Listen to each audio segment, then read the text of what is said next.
The alert on my phone didn't say, family. It said, high-level security breach.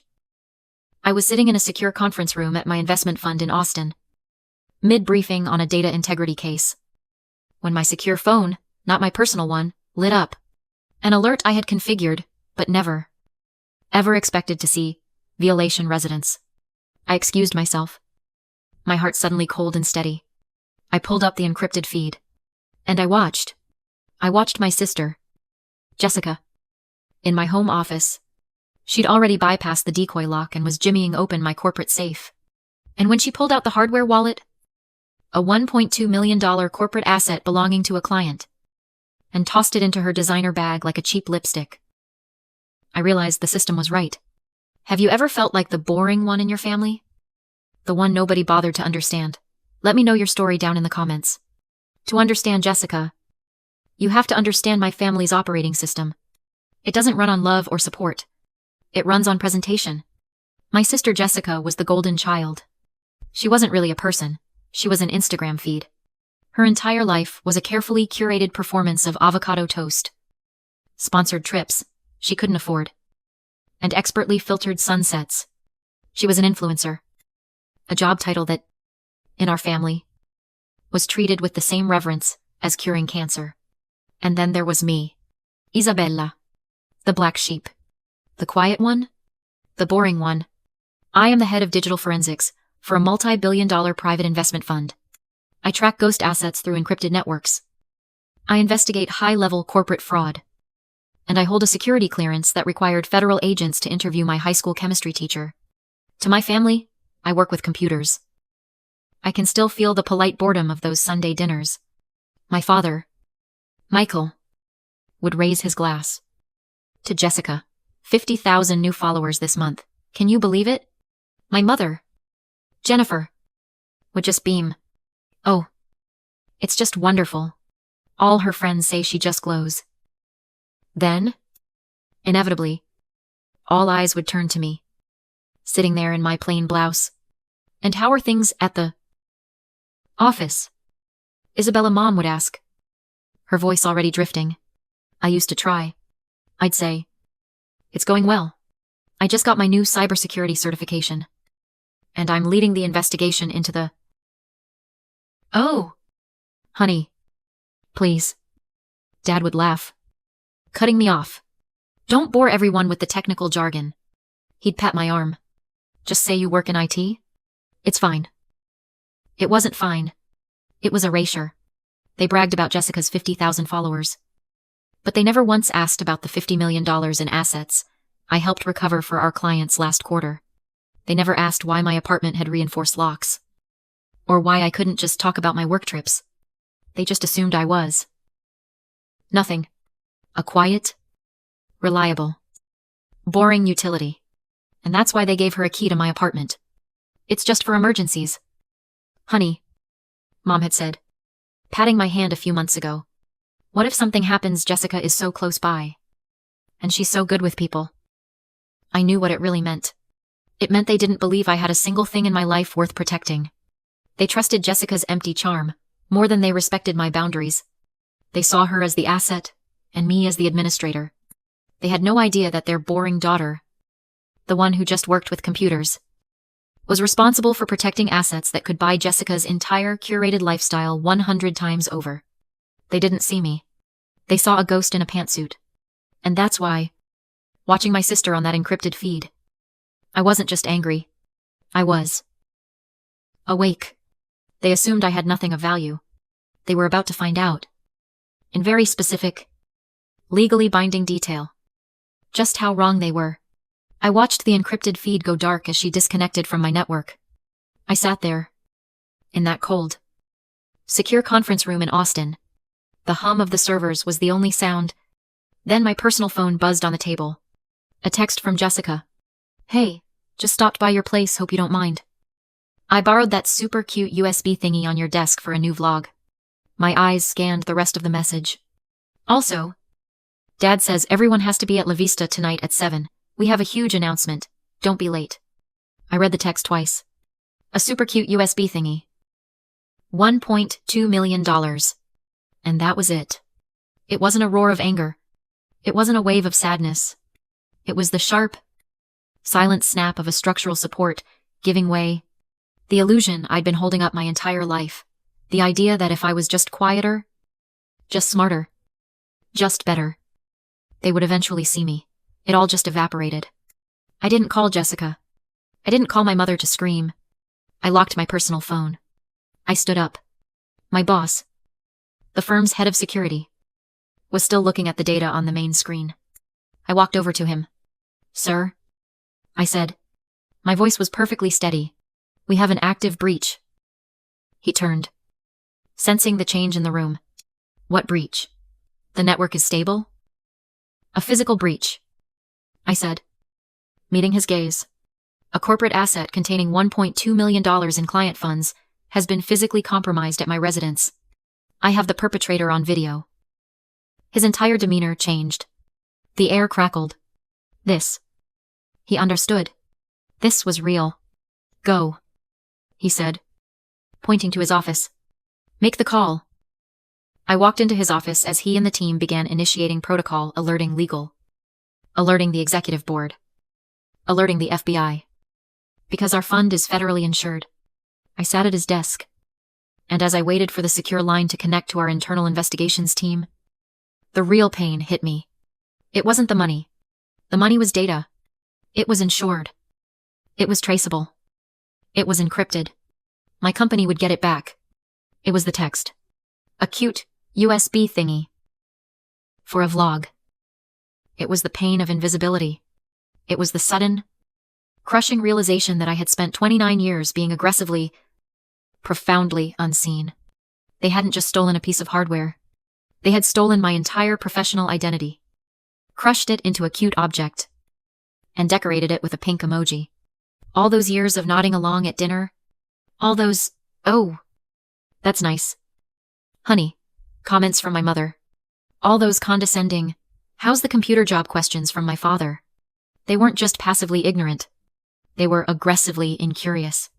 They had actively chosen, year after year, to see me as a simple, boring, harmless utility, a background character in the dazzling show of Jessica's life.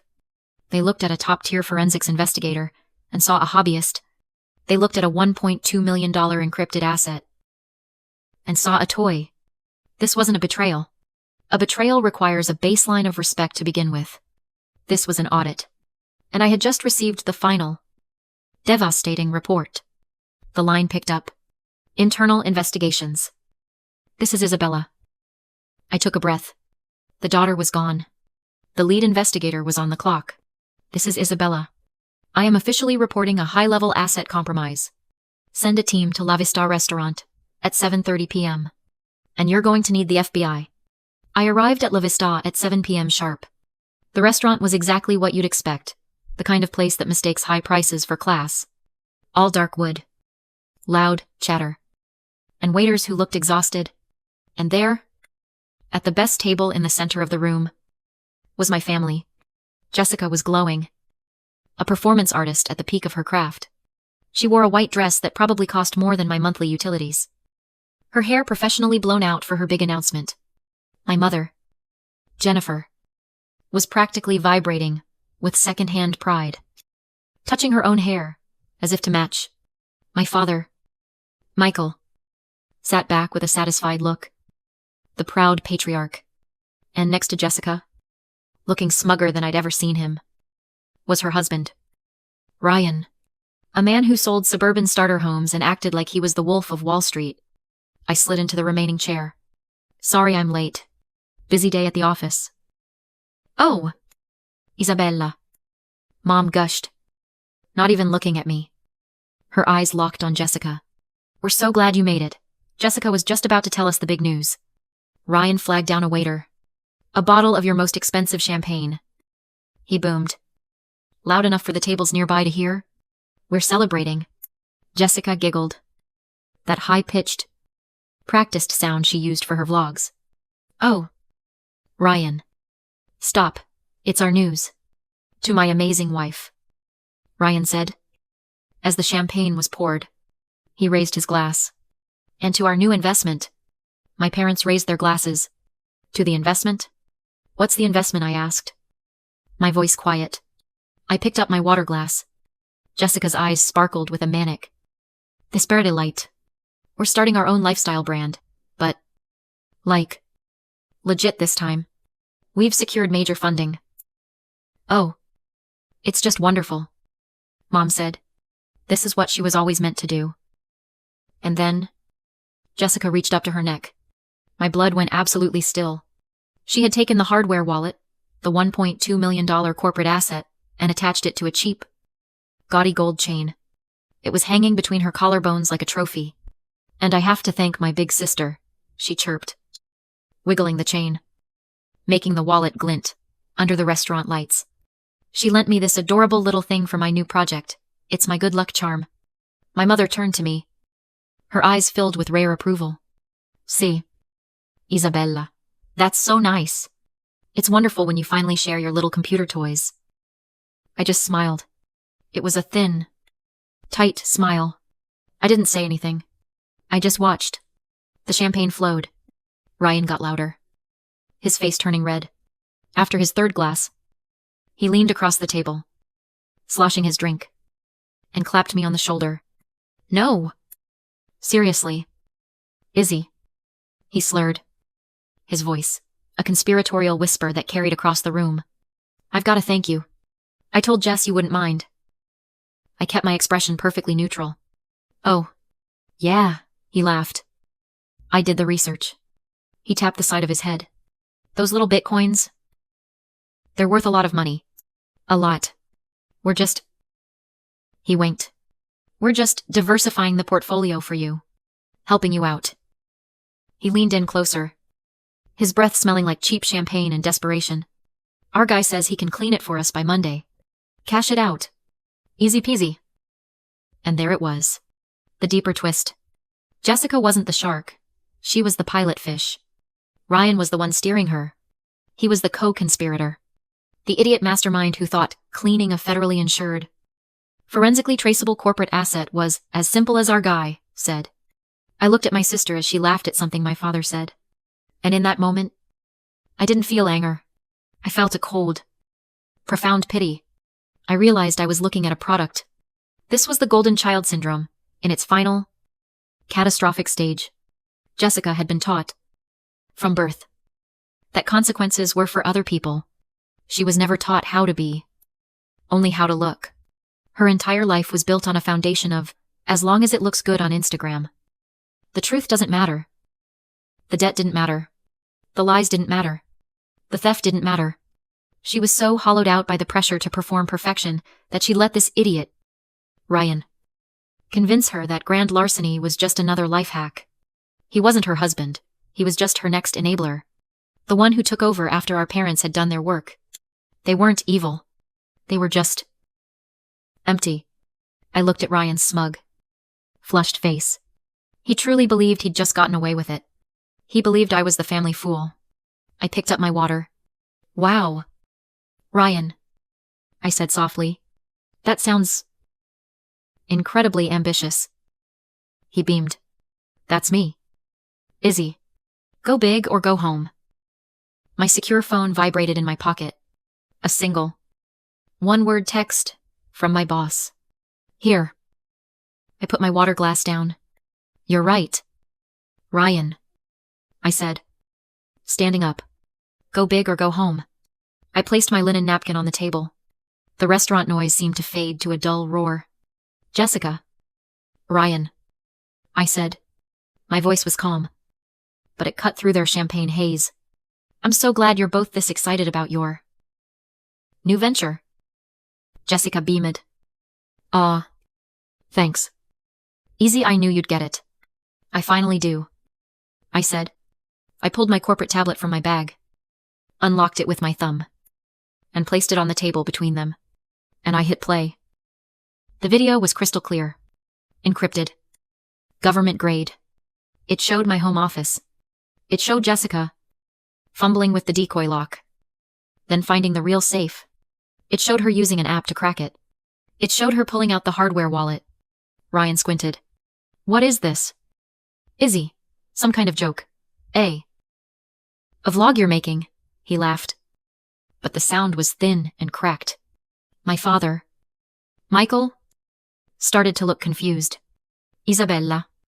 What is this? Turn it off.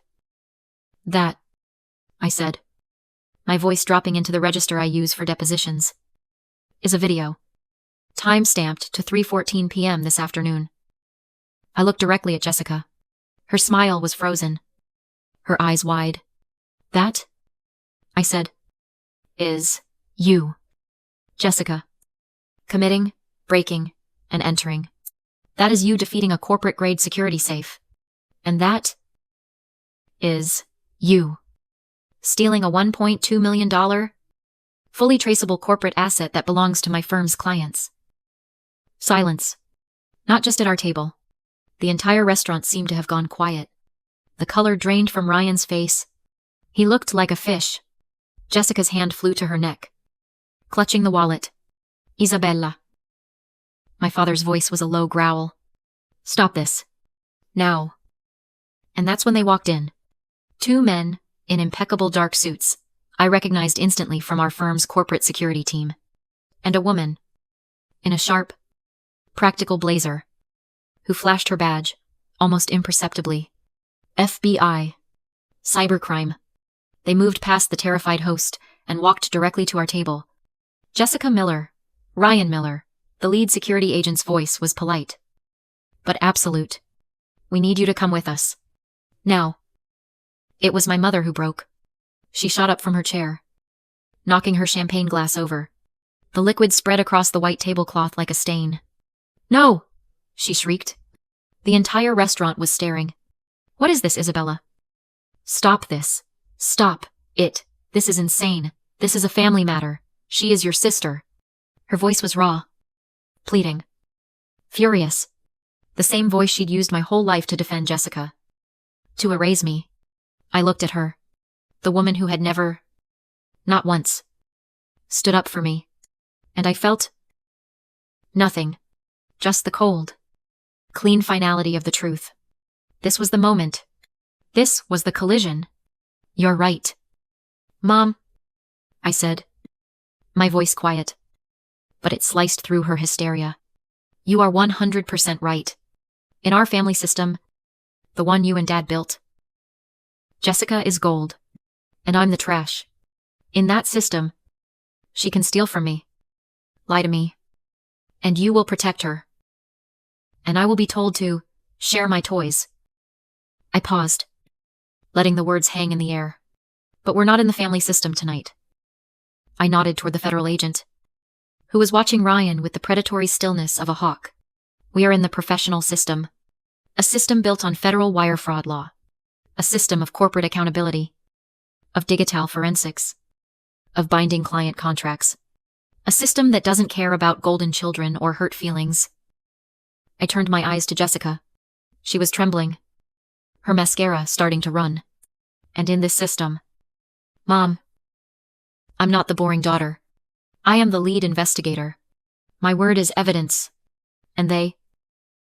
I looked at Jessica and Ryan with final, chilling clarity. Arrefelons. Tonight, I finished. The professional system wins. The lead agent nodded to his partner. Ma'am, he said to Jessica, the device around your neck. It's corporate property. We'll be taking it as evidence. As he reached forward, Jessica didn't resist. She just collapsed. A full-body sob. The kind her Instagram followers never saw. She slumped forward onto the table, her perfect hair falling into the spilled champagne. As the agent calmly unclipped the $1.2 million good luck charm from around her neck, Ryan just sat there, frozen, his mouth opening and closing. Our guy defense, evaporating. They were cuffed. Quietly. Professionally. As they were walked out of the restaurant. Past the dozens of staring, whispering diners. My mother just stood there, staring at me. Her face was a mask of pure, uncomprehending hatred. She hadn't heard a word I said. She just knew her world had broken. My father just looked old. He sank back into his chair and put his head in his hands. I picked up my bag, left the tablet on the table with the security footage still looping, and walked out. I didn't look back. The fallout was comprehensive. Jessica and Ryan were facing a spectacular combination of federal wire fraud charges, conspiracy, and, of course, the civil lawsuit my firm immediately filed. We weren't just suing for the $1.2 million. We were suing for the full cost of the investigation, the security upgrades, and the man-hours required to resecure the client's assets. The total came to just over $2.5 million. The Jessica Miller lifestyle brand evaporated overnight. Sponsor dropped her, like a toxic asset. Which, I suppose, she was. Her Instagram feed went from curated lattes to a wall of angry, spammy comments. Ryan's real estate license was suspended indefinitely. Pending the investigation, they were ruined. My parents, of course, tried to confront me. They showed up at my apartment, the one with the new military-grade security system I'd had installed a week after the arrest.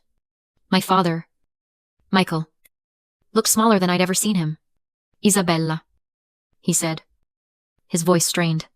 How could you do this to your own family? My mother, Jennifer, just stood behind him, her arms crossed, her eyes burning with a hatred so pure, it was almost impressive. She didn't see a daughter, she saw a traitor. I looked at them, standing in my hallway, and I felt nothing. The old, aching need for their approval was just gone. Scoured, clean. I didn't do this. Dad, I said, my voice calm. I just turned on the lights. Jessica and Ryan did the rest. She's your sister, he pleaded. And she committed a federal crime. She stole from my clients. She and her husband planned to launder $1.2 million. Did you know that? It was just... She got confused. You and your computer toys. And that was it. I laughed. It was a cold, dry sound. My computer toys. Dad, I said, you've never once, in 29 years, actually asked me what I do. You bragged about Jessica's 50,000 followers. But you never bothered to ask about the $50 million I recovered for my firm last quarter. They stared, blankly. You want to talk about family? I continued, stepping back. You and Mom created a family where image was the only currency. You're upset. Not because Jessica is a criminal, but because her brand is ruined. You're not angry that I was betrayed. You're angry that I stopped being invisible. I told them my salary, $280,000 a year, before my annual bonus, which was often 6 figures. I told them my title. I told them about the commendations I've received from federal agencies. My father just shook his head. We didn't know. No, I said, moving to close the door. You didn't ask? This isn't a tragedy. This is the ledger being balanced. I shut the door. That was a year ago. Jessica and Ryan took a plea deal. They're both serving time in a low-security federal prison.